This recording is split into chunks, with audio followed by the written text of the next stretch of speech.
Hello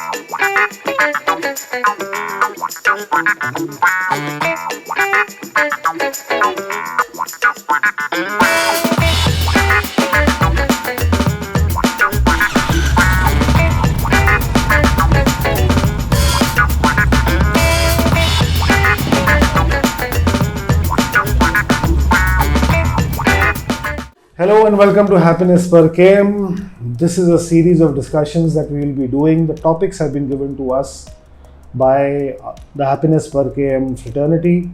Topics which often find lots of discussion, and we were requested to cover these on camera. So that's exactly what we're doing here. I'm Ashish, this is Sumit. And welcome to Happiness_perkm from my side as well. So this is basically a WhatsApp discussion on a video. Yeah. So today's topic is, it finds quintessential discussion on WhatsApp and also when riders meet up. What are the perfect specs for a touring bike? And we are going to be asking Sumit this. Why are we asking Sumit? Sumit has owned maybe 15 motorcycles in the last 5 to 8 years, and in the last 2 years he has done Ladakh, he's done Spiti, he's done Goa and countless other trips to the mountains. He currently rides a BMW 850 GS, he has an X-Pulse and various bikes. So without wasting more time, over to you Sumit. The simple question, which gets so much, are there any perfect specs for a touring bike? Lots of youngsters are now discussing torque, somebody is discussing bhp, somebody is discussing cc. Yeah. It gets confusing. Yes. So you've toured on 200cc to 1200cc bikes. What is your take on it?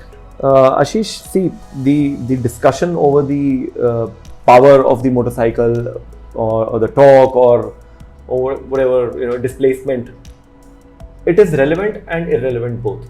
Relevant for newer bikers because they see on paper specs and decide what motorcycle to buy. I want a fast motorcycle, I want anything in excess of 50 bhp. But when you are touring, you don't need so much power. What you need is the torque. Okay. It's not the bhp or the engine displacement, it is the torque and what rpm it is being delivered at. That is the key. So for me, a good touring motorcycle should have somewhere around 30 to 35 Newton meters of torque. Yes, and the RPM, it should be around 2,500 RPM when it hits the peak torque, 2,500 to 3,500. That way, you get loads of low-end torque, which is very comfortable on off-roads, very comfortable on tighter terrains. You don't need to flip gears and don't need to lower down your gear when you're on the twisties or you are in sand. So bike keeps running. That is the basic reason you see a lot of bullets and classic 350s and 500s on the highways on the terrains like Ladakh and Spiti, because those motorcycles, they just don't die. They don't shudder. So just to jump in here and keep it simpler, the RE350 stable is the most toured platform in the country.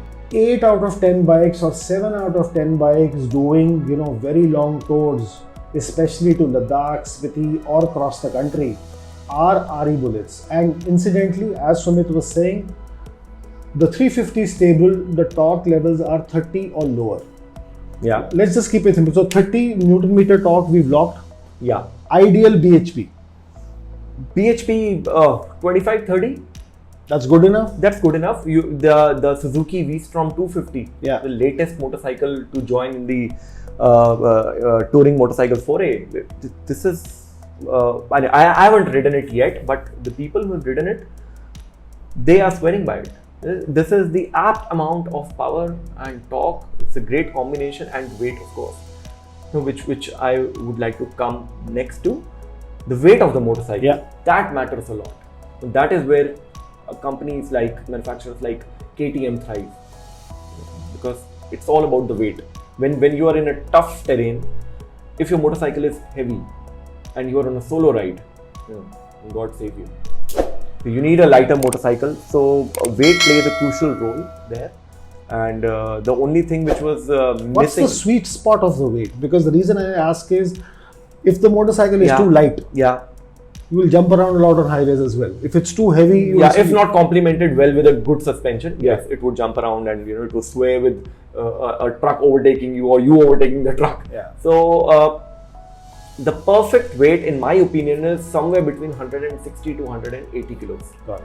That's the weight, and of course, it has got a lot to do with the optimum center of gravity of a motorcycle. I'm getting too technical, but yeah, your center of gravity should be fine, like a RE Himalayan.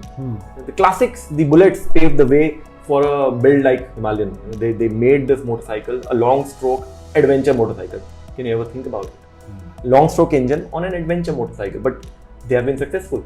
Why? Because it provides a lot of torque. Just to keep it simpler again, what does a long stroke motorcycle do? It gives you more torque from low to mid. Oh.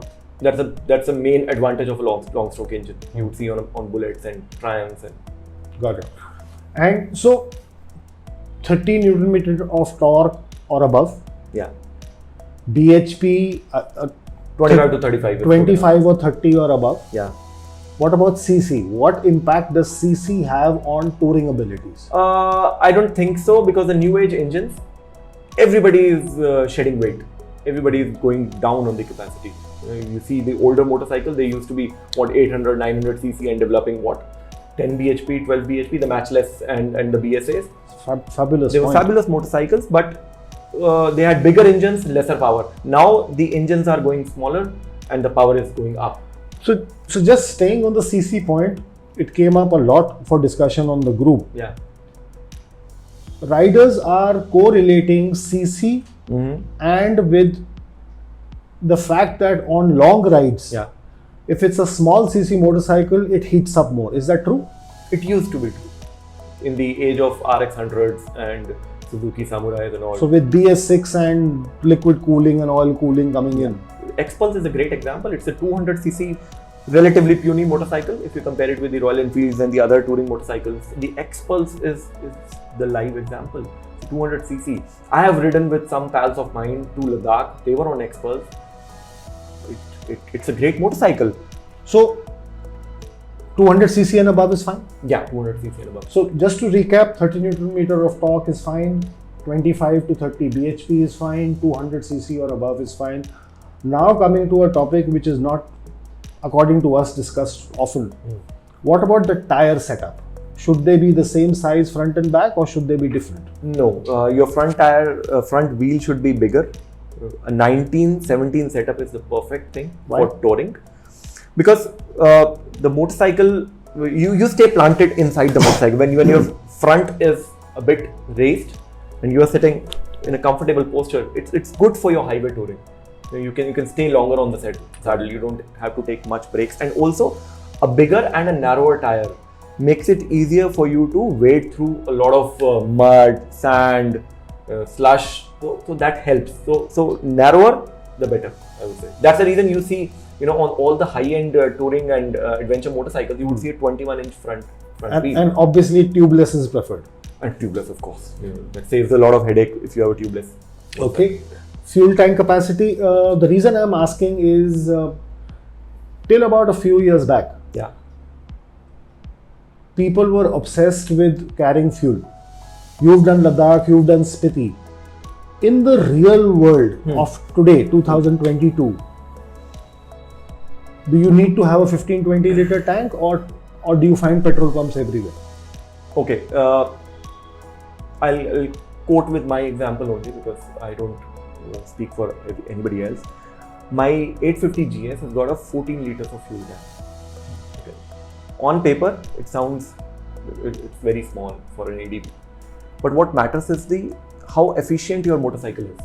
That delivers about 31 to 32 kilometers per liter if ridden well and in your senses. I take around 31 to 32. So that gives me a range of 450. And I don't think a lot of people ride continuously for 400 kilometers to take a fuel break. I think we take about breaks at 150, 100, 125. Yeah. That's when we take breaks, and I think you can always couple your toilet breaks with your fuel breaks. But what about fuel pumps? Okay, now when I went to Ladakh, a lot of people know it better than me because they have ridden to Ladakh many times. The only place I thought about the petrol was Hanle, because there is just no petrol pump there. You can't do to and fro from Leh back to Leh, go to Hanle, and So I don't need to be obsessed with carrying fuel. In some sectors, yes. In some sectors, yes.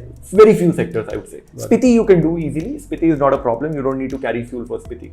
I have done it. Kaza, you can get your motorcycle refueled, and then all the way to Manali. It is not a problem. If your bike is giving you a range of 350 to 400 kilometers, I think it's more than sufficient. You don't need to carry fuel in those, cheap canisters people carry. It's very dangerous. You must not do that. Either buy jerry cans or don't carry fuel that way. Our request to you is, please don't get obsessed with specs.